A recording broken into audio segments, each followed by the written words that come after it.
welcome back to the Citizen channel. I hope you're all staying safe and well. And our preview show as we look forward to the visit the old Spuds this week. Yes, City versus Tottenham Hotspur. Another Thursday night game, eh?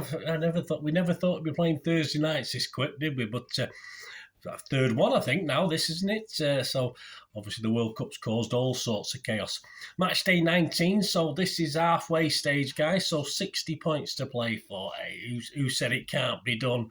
Well, the run starts here against Spurs. 8 p.m. kickoff, of course.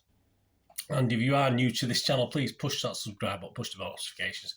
If you are pushing buttons or you're not pushing buttons because you're already a regular, please push that button for the little like button just to make an old City fan very happy. It'll be very much appreciated. I'm trying to get to at least 15 to 20 likes for these, so help me get that target. That'll be fantastic. Before the preview, a couple of shout-outs for big, talented City fans. Yes, a couple. A special mention, again, we've mentioned it before for Big Blue Anthony Thyfian, who fights at the Bowlers Exhibition Centre, Longbridge Road, Trafford Park, on February the 10th, 2023. Tickets from £40. If you like your bit of the old pugilistic sport, please spread the word, or even better, get there and give him your support. I'm sure he'd appreciate it. He's on Twitter at Thyfian Anthony. It should be on screen there on his thing. So, it's all I need to say is come on, Anthony, don't I? And also, another Big Blue in a slightly different, not as pugilistic, obviously. We've got a brilliant singer-songwriter, of course, Alex Spencer. Covered Alex many times there, doing some great stuff. He's been on at City Square, been on at various places, and he's on at Scruff of the Neck, a spotlight gig. Yeah, this is at Alex Spencer, that's his UK Twitter handle, and he's playing at Scruff of the Neck at Spotlight gig. This showcases some of the best up-and-coming talent in Manchester. Up-and-coming, I think he's already here now with our Alex, and that's on Friday the 3rd of February. At Manchester Academy 3. Tickets from just £8 from http://fatso.ma/W2R1. I'll be playing lots of new original songs and hopes to see you there. So please give this lad your support and spread the word. Come on, Alex. That's all we can say, isn't it? Right, back to City versus Spuds. It's on Sky Sports.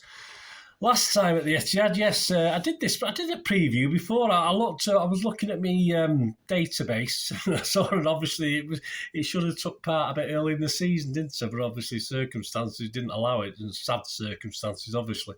So obviously it confused me a little bit because I was looking for the last game match report, and that popped up. But obviously the last time we played a game was the 19th of Feb 2022, match day 26 it was then.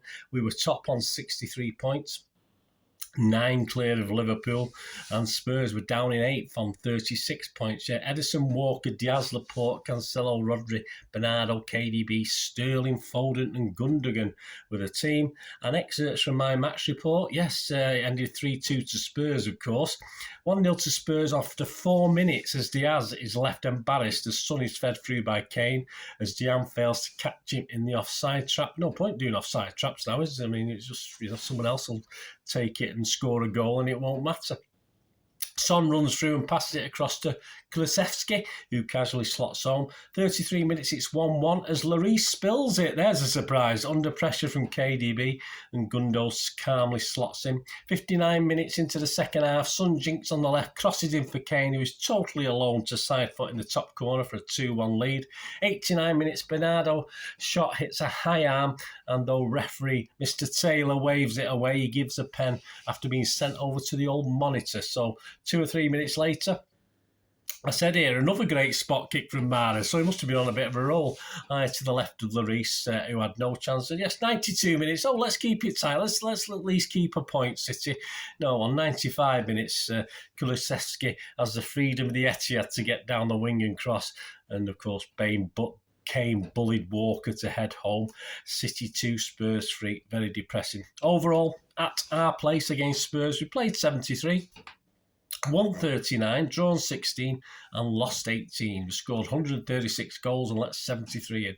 Who's in charge? Well, after that absolute total disaster at Old Trafford over last weekend. This game, we've got Simon Hooper in the middle. He last refereed us in the 2-0 Carabao Cup win over Chelsea back in early November. He's refed us 4 times, and we've won 2 and drawn 2, so that's fantastic. And he's only give out 1 yellow card so far to City players. His linos are Adrian Holmes and Timothy Wood. Oh, it's an Eamon Holmes, then, God help us. Timothy Wood, 4th official David Coote. On VAR, Darren England, and his assistant making the buttered crumpets for old Darren is Matthew Wilkes. So our Spurs been doing well.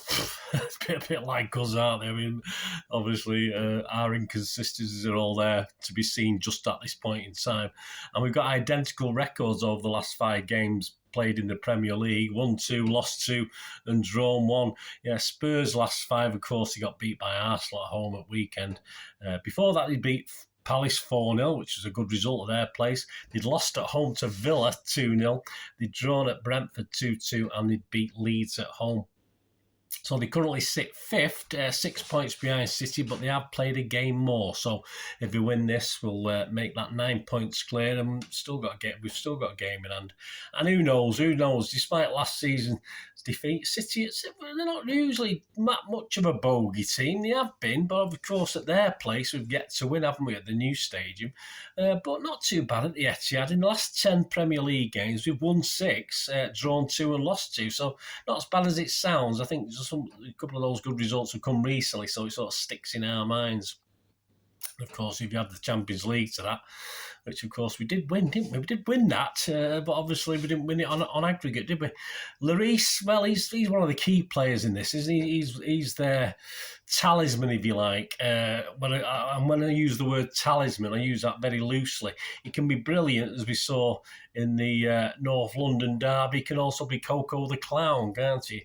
Of course, and he can be both in the same game. And that's just how Lloris is. He's retired from international duty. Perhaps it won't be too long before he retires from domestic duty as well. And of course, all right, I don't have to mention Kane. Kane's always a bit of a pain. But Son, of course, always seems to enjoy playing against us, although for most of the game against Arsenal, I watched the game, he was pretty non-existent. Conte's at least made Spurs a little harder to beat away from their place. So away from home, they've lost 2 of the 9 league games, but they're a lot better away from home than they used to be. Although, as I said, they've not had a bad record against us recently, anyway. And Kane and Son dominate the goals and assists, of course. And without Haaland knocking about, Kane will be firm favourite to win the Golden Boot this season. Injury-wise, they're fine. They've got Bentancur, however you pronounce that, he's due back into the reckoning after an injury.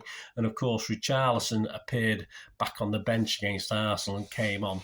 Although I don't really worry too much about Richarlison in all fairness, but he can be a threat. Certainly when he's coming back like this and he's not played many games, I think he's one of these players that I think does really well and then sort of fades out a little bit. I think both teams need this, especially after losing the derbies at the weekend. And it's, of course, what depends what Spurs team turns up. You know, what do we get? Jekyll and Hyde? Do we get the good and the bad? But of course, more importantly, which City team's going to turn up as well? So let's have a little look at City. Let's have a little look at what happened in the derby. Let's have a look at the players who stood out, didn't stand out, etc., etc. So straightforwardly, this is just my opinion. A disappointing defeat, of course, to United. Is anyone potentially undroppable from play that started that game, or unreplaceable, or with the fact is we've got no one else better to take the place, so they have to play? Well, I think Ederson probably comes into that category, isn't he? I mean, I'm not going to blame him particularly, but then again, he didn't save much either. But Ederson's is certainly probably undroppable. I would say Walker. I'm not to say they won't be dropped, and I'm not to say these are in my team that I'm going to show you in a minute, but these are guys based on the United display, really, sort of should be okay. Akanji, Aki, Cancelo, Rodri and KDB. Yeah, it's a big question mark over Cancelo. I just thought he was much better than he has been, but that doesn't say a lot, does it? Off the bench, can you sort of argue against Grealish getting a start against Tottenham after his efforts off the bench? Poor against United. You can look up the other end. You can look at Foden, definitely poor. Bernardo was poor, one of his poorest games. And of course, not just for lack of service, really. Haaland was poor as well, which is very depressing. And guys who were on the bench who might be hoping to play against Spurs, you've got Gundogan, Laporte, Alvarez and Lewis. You know, at what stage is he going to play Alvarez? I mean, I've still not included him in this 11, this starting 11 for this Spurs game, but he's got to start taking a chance. But we also want points, don't we? So I think Pep is a little bit wary at the moment. He wants to go to his tried and tested because hopefully they'll come back to some form and we'll start picking up points again. But, you know, at some stage he's going to have to take that decision. Injured-wise, of course, we've still got Diaz injured. I think he's due back at the end of January. And Stones, as I'm recording this, I've still not heard about Stones. So I have to assume, for my expected 11, I'm going to do an either or in this one, because obviously if Stones is fit for me, he plays every City game, but obviously that's not how Pep works, isn't it? So this is my expected 11 based on what I've been saying. Ederson, Walker, Stones. If there's no Stones, has to be a Kanji, doesn't it all? And Laporte, Cancelo, Rodri, KDB, Gundogan, Grealish, Haaland and Mahrez. And there are unlucky people not to play. Aki will be unlucky not to play. He's done nothing wrong. Lewis, likewise, he's been playing very, very well. And Alvarez, who's, as I said, when's he going to get a chance? I almost put him into my starting 11, but I'm just not convinced Pep will. And as far as guys who probably are dropped from the derby, I would say Foden. I think Foden, unless he's showing something in training, won't get a start in this. And I would give Bernardo a rest as well. Perhaps get some of his edge back as well. I keep Bernardo on the bench. Anyway, let me know your thoughts, guys. Let me know your lineup.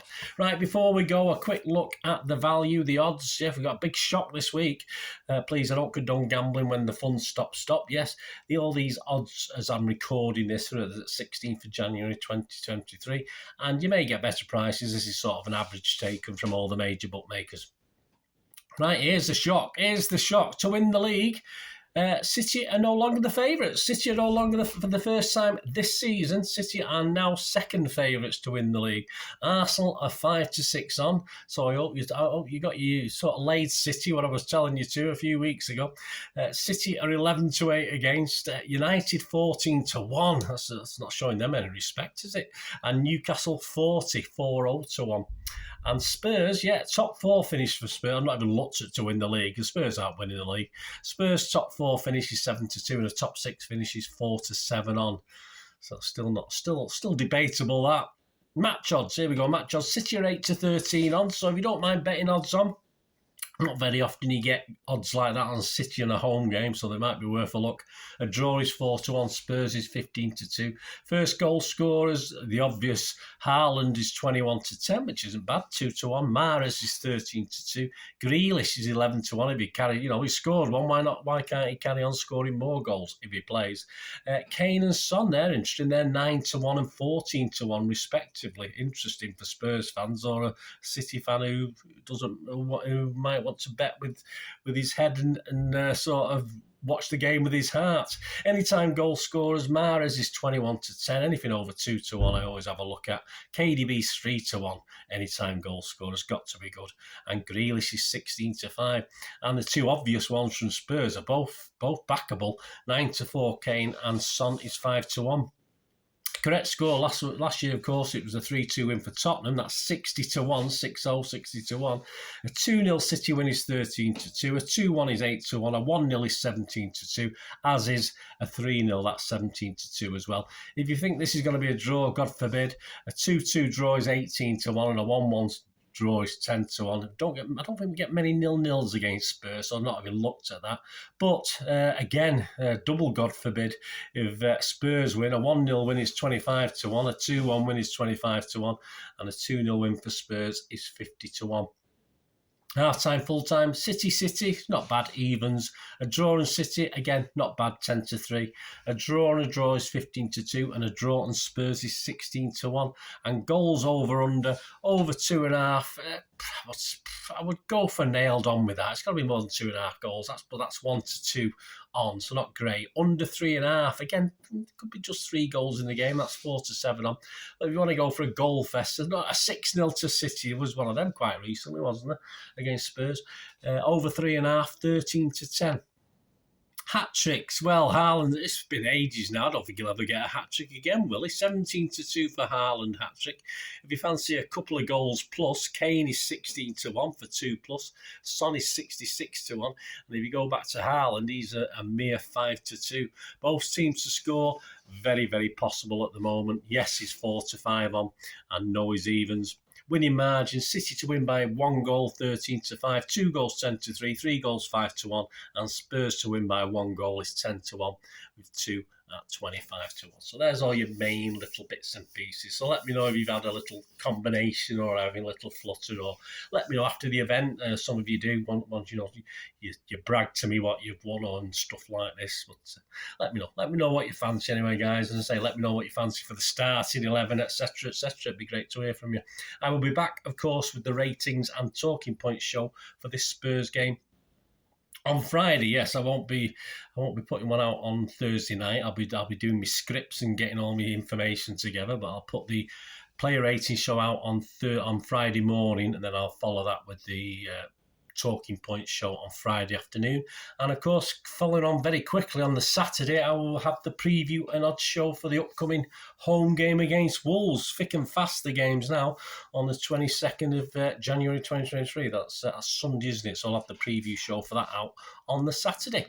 So let me know, guys. Give your support to Anthony and Alex as well. Don't forget that. And even if it's just retweeting or whatever, or you can get down and watch the guys, it'll be fantastic. Give them your support. And let me know your thoughts on this Spuds game. It'd be great to hear from you. Let's hope it goes a little bit better than the last couple of games. Thanks for watching, guys. Please, until we meet again, and that's one thing, don't I? Please stay safe, Blues. Come on, City. Bye for now.